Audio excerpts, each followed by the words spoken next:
Good afternoon, everyone. Welcome to Tottenham Hotspur's training ground for this matchday -1 media conference to preview tomorrow's World Cup Qualifier with Serbia at Wembley. Joined by Thomas Tuchel, shortly joined by Ezri Konsa. Again, if we can minimise it to 2 questions per person, so we can get around as many as possible, that'd be great. Rob, do you want to get us started? Thomas, good to see you. Good to see you. 4 games now before you have to name your squad. These are the last 2 competitive matches. Yeah. Is the time for experimentation over, do you think? Did you feel us experimenting a lot in the last matches? A little bit. You've tried some things. No?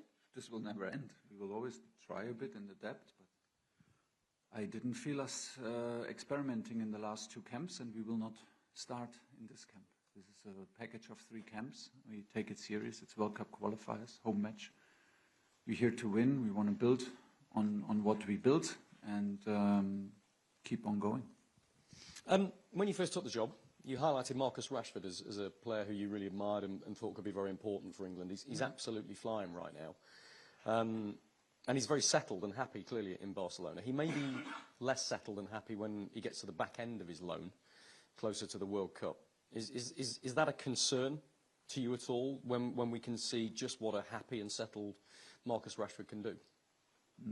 No, because this speculation, very much theory. We are in November now. He's in good place. He's with us in our squad because he deserves. He needs to prove himself in Barcelona every 3 days, which is good for us. He needs to prove himself in our camps, which is just a normal and right thing to do, to bring the best out of him. And it's still such a long time to go. My head is not in the World Cup and not in the end of the season.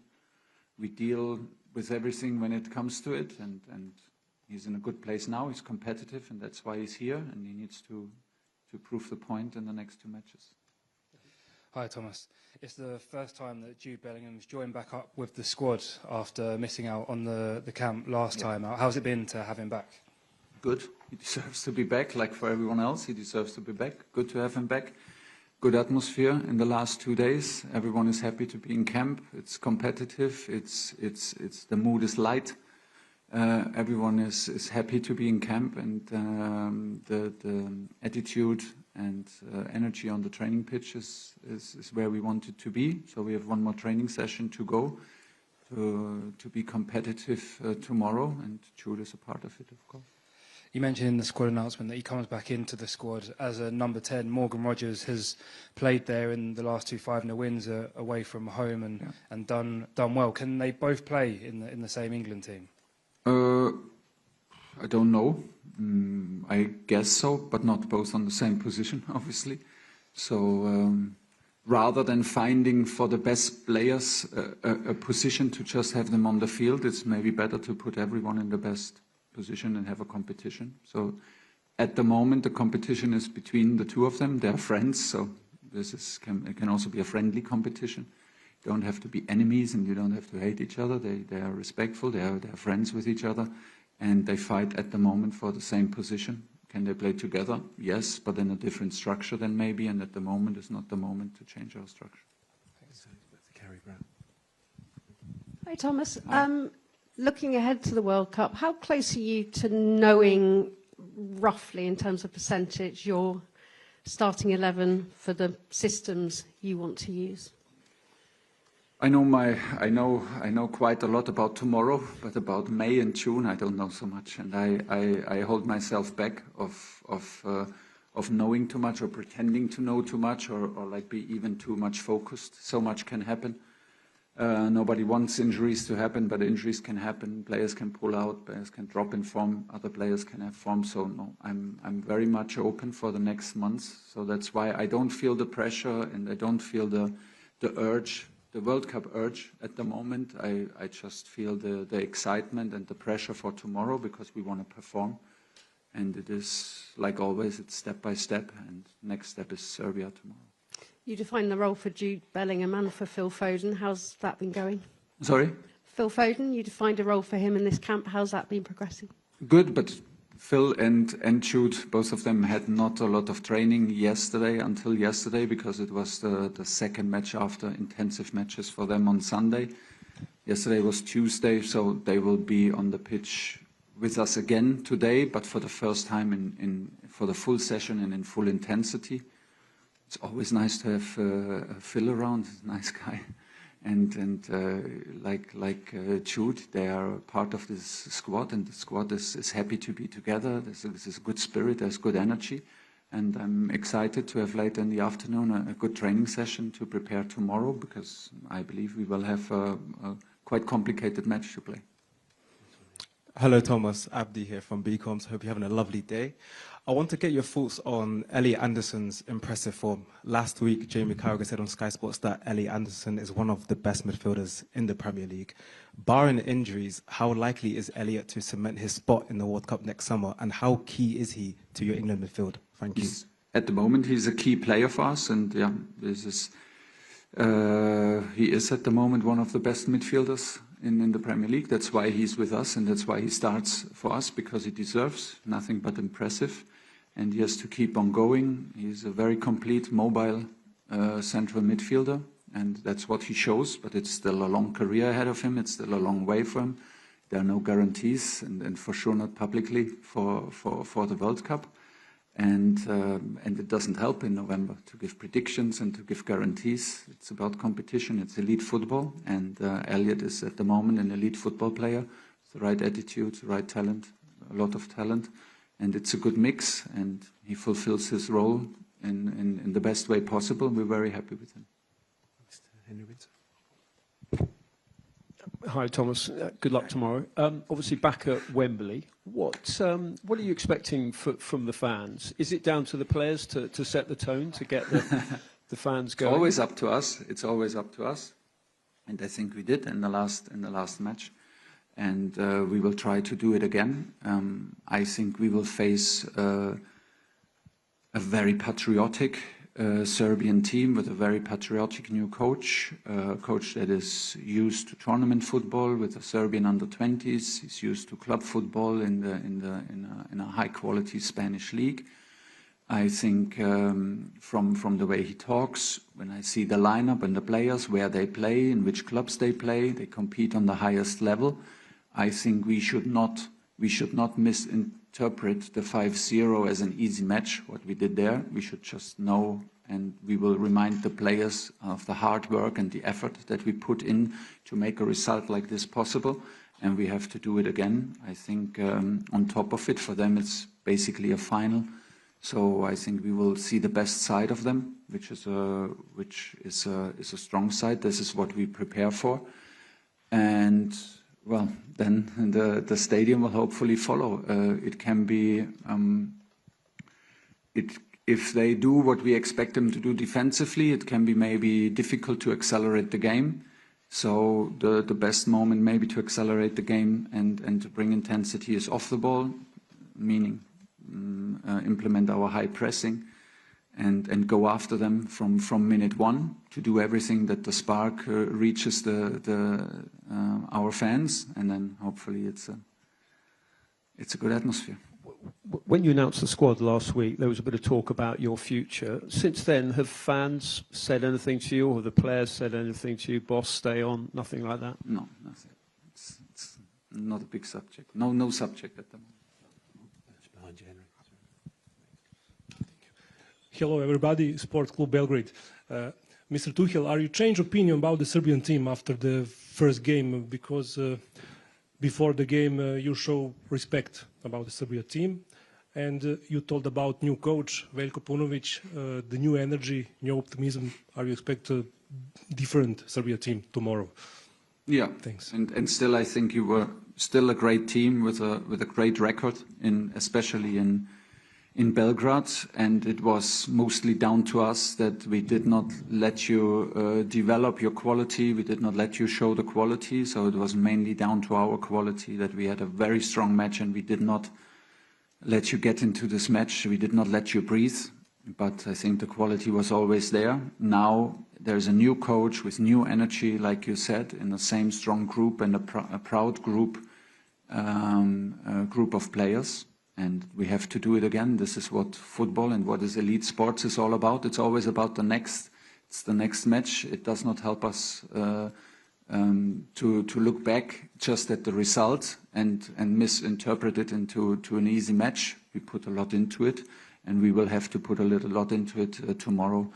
There's a special task to it that we absolutely don't know what's coming. We don't know from the structure what is coming. We can just guess, and we can just presume what we think is coming when we analyze the coaches' teams, but we don't know. So it's a big test for us to adapt in the game, to be flexible, to adapt, to communicate quickly, and to adapt in our press and to adapt in our attacking and defending shape to what the opponent is offering, because we basically have no evidence of the team and the coach playing together. We have a few queued up over this far side. Start with James Holly. Hi, Thomas. Just firstly, team news. Is everybody available? Everyone in training in the afternoon except for Mark Gay. Okay, thank you. And I know you hadn't started in the role, but last November, Harry Kane spoke about how he was disappointed that there were a few players who pulled out of the squad. He felt at the time there were some who were maybe prioritising the club situation over the country. I just wondered if were you aware of that, and have you tried to sort of do anything to guard against it this time? Not knowingly, but what we're trying is to build a strong bond, to build an energy, to build a group, to build a team, to build a brotherhood that everyone wants to join, and to also build a competition and to open up a competition that everyone knows if I pull out in the wrong moment, if I pull out from a 50-50 situation, the door can be closed because someone else takes my shirt, someone else takes my place. And not even as a threat, but the other way around, like that everyone is keen to come, that everyone loves to come to camp, loves to perform for the country, because it is an honor, and this is the last step of elite football, is to represent a country like England in a World Cup qualifying game or in a World Cup itself. It's the pinnacle.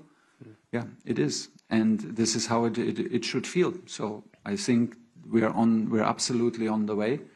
Everyone wanted to be part in the camps. Everyone is desperate to come. No one is giving us any signals that it's maybe a good time to rest because we're already qualified, and we will also not accept it. So it's I don't know. It's an energy that feeds itself, and this is at the moment the place where we are.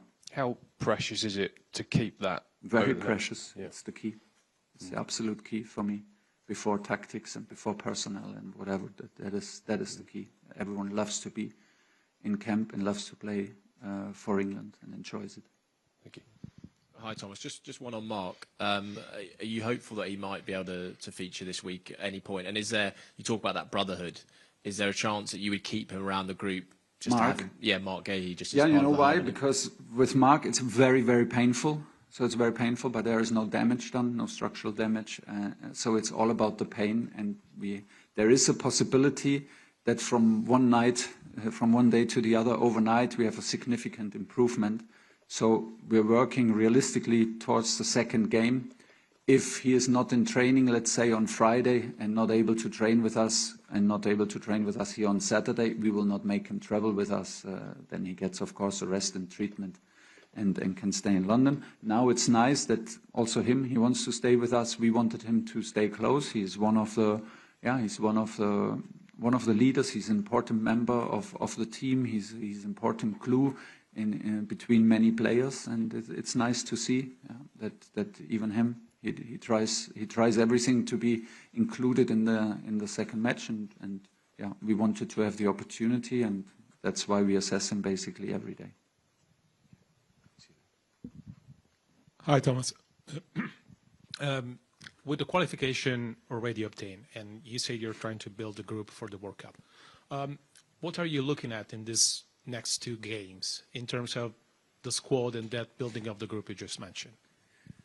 For tomorrow, I think we need to be, there's a test in flexibility and communication for us, because we cannot really predict where the problems will come for us from the structure, where will be maybe the key points, where to take special care in terms of the attacking structure of the opponent. How do they attack, which structure they play, how do we initiate our press? We can just guess. We have an idea and we prepare an idea, but the players know at a certain degree they need to be flexible, they need to communicate a lot. So I think there is a big focus on that. How fast can we adapt?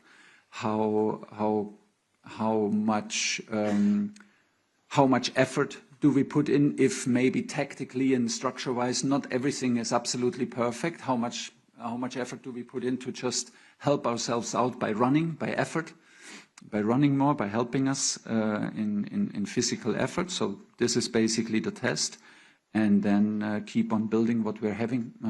Harry said it straight away after the match in Riga. Guys, everyone shows up in November, and we keep this thing going. And that's basically the headline. There's not much more to say. That's what we try to do. And when you have two-star players... And it is important to get our mentality right. Like, okay, we won 5-0. We deserve to win 5-0. But we should not expect a 5-6, 7-0 again. Or even it can be a tight match. And then we also play against not being frustrated, keep the thing going. So get all this mentality right is the next step for us. We are already qualified. Should not matter because we play against, or we play for our own standards. We play for our own levels. So that's basically the mixture, and there's already a lot in it, and hopefully we can. But my trust is that we can live up to it and produce another good performance.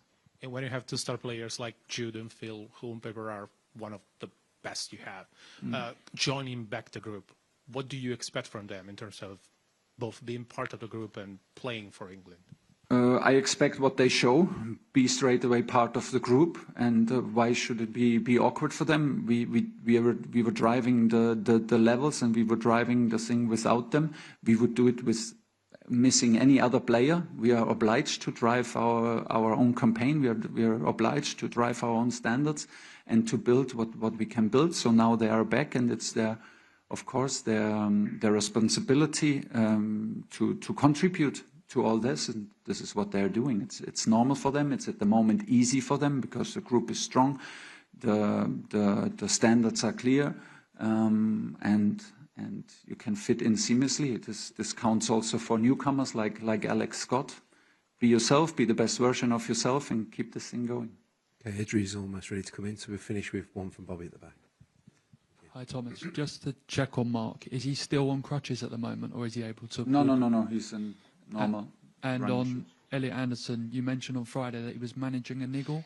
Have you spoken to him about maybe more carefully managing his minutes this break? Yeah, but he said there is nothing to manage. He feels good, he feels no pain, and he's ready to go. Okay, finish it there. Thanks for your time. We'll have Ezri shortly. Thank you, guys. And keep it to 2 questions per person. That'd be great. Rob, when you're ready. Ezri, good to see you. Hello. You well? Yeah, good, thanks, you? Yeah, good, thank you, mate. Look, these are the last competitive matches before the World Cup. Thomas Tuchel has said you guys, the players, know who you're up against, who the competition is, who the personal competition is. Do you sense the intensity building up a little bit and that competition beginning to sort of manifest itself? No. Look, we've had a great few camps. Obviously, we know we're already qualified, but we want to win these next 2 games. We want to keep the standards. We want to stay consistent, and I'm sure we're gonna, go out strong tomorrow. We want to win these 2 games, and obviously we know that Serbia are going to come out strong. They need to win. They've got a new coach, great players as well. So we know it's going to be a tough game, but I'm sure we'll be ready. Some of the big guns are kind of back in. Phil Foden's back in, and Jude Bellingham, of course. He's flying from Madrid at the moment, and he's a big personality. We kind of don't really know what it's like having him around the place. Does the dynamic change at all? Do you notice him come in and really start driving standards? Do you notice when he's around? Yeah, we all drive the standards. That's what we're here for, to set standards. Standards have been very high. And look, Jude and Phil, great players, great addition to the team. But yeah, it's the same standards when they come. Everyone drives it, so yeah, not just him. Hi Ezri. You've been around it feels like you've been around the England squad for a while now. I think you made your debut coming on against Brazil, against Vinicius Junior at right back. Do you feel a different player from the one that came on then to one sitting here now? Yeah, of course. Got a lot more experience now since then. Played right back, played centre half. But it's something I'm used to, something I enjoy doing, playing in both positions. But yeah, look, I've gained a lot more experience since then, and I really enjoy my football. Thomas Tuchel has spoken about how good the team spirit is within this squad. Does it feel like an extremely close team compared to the ones you've played for before? Yeah, we're a very close team. You know, when we're here, we spend a lot of time together. So you know, we want to try and create a small family, and you know, it's something that the boss has said to us as well when you first come in, to create a close group, and I think it's really come along nicely. How has training gone this week? Because Thomas has said this will be a real acid test of what England have struggled with in the past, sort of breaking down teams that are defending heavily in a competitive match. How much has he said that this is an acid test, one of the last few competitive tests you're going to have before the World Cup, of problem solving on the pitch between you all? Yeah, we came up against Serbia a couple of games ago. We know how they play. We know how strong they are. And obviously, we won that game 5-0, but you know, we're not expecting to play tomorrow and score another 5. Obviously, that would be great. But you know, playing against a lower block is never easy. Teams do that a lot against us. But I think in the last few games we've played, especially Latvia as well, in the last game they did the same thing, and we managed to break them down. We've got a lot of, you know, great attacking options, and you know, I'm sure the boss will work on it today in training and see what we can do to break them down tomorrow. You've captained your club recently. Clearly, Thomas thinks you're a big leader to have you up here today. Is captaincy something for your future? What can you tell us? Look, it's a role that, you know, I want to do. And last week or 2 weeks ago for Aston Villa, I took on that responsibility and really enjoyed it. And like I said, you know, for me as a defender, being a leader is really important. And you know, who knows? Maybe one day I'll be able to wear the armband. Ezri, hi. Good luck tomorrow. You've always had a talent, but it seems, just watching you've moved on up another level with your interceptions, your pace, composure. We've seen some of the challenges, the interceptions that you've put in. Is there anything differently that you've been doing? Is it a coaching thing? Is it Unai? Is it just a feeling of confidence that you're now embedded in this squad? Thank you. No, I just feel right now in this moment of time, I'm enjoying my football a lot. I feel confident going into games, and obviously working under Unai the last 3 seasons, it's been really important. I've looked at football differently, the way he's wanted us to play. His style of play and mine is it's been amazing in my growth in football. And you know, look, I'm 28. They say you're going to your prime now, so I feel really good at the moment, playing a lot of games, and you know, hopefully I can, you know, stay consistent throughout the whole season. Just if there's one thing that Unai has developed or encouraged in your game, what's that? Centre backs to start the build up, take time on the ball. You know, make sure you go into the opposition, drive into it, don't pass too early. So I think since he's come in, I've managed to do that, managed to grow in my game, and yeah, really enjoying working under him, and like I said, enjoying my football. Hello, Ezri. Abdi here from BComs. It's great to see you take the leadership role. The England squad is filled with a lot of young players like Konsa, O'Reilly, Scott, Wharton. Are there a couple players in the camp that you've taken under your wing? Yeah, look, I speak to everyone, I get along with everyone, especially the young boys. But, you know, they've all been at top clubs, all been around a lot of experience, a lot of great quality players. So, you know, for me, like I said, I get along with everyone, and, you know, whatever way I can help, I'll help them. Outside here. Hello. You mentioned a lot of the standards you're trying to build in this group. You've been in this group since the beginning. I'm curious about how do you build the standards to the level you want them to be? I think that comes down to everyone in the group, and obviously we've got a great captain in Harry Kane who does set the standards every day in training. And I think for me, especially for the young boys that are here as well, once you see a player like Harry Kane who's always setting the standards in training, and the quality that he brings, it comes naturally for you as well as a player when you are training around these top players. You want to keep the standards, and it's something that he reminds us of, every training, every game. So I think especially for young boys, when you see Harry Kane and you see likes of John Stones setting standards, it just comes naturally to you. Okay, any further questions? Okay, we'll end it there. Thanks for your time. Cheers. Thank you.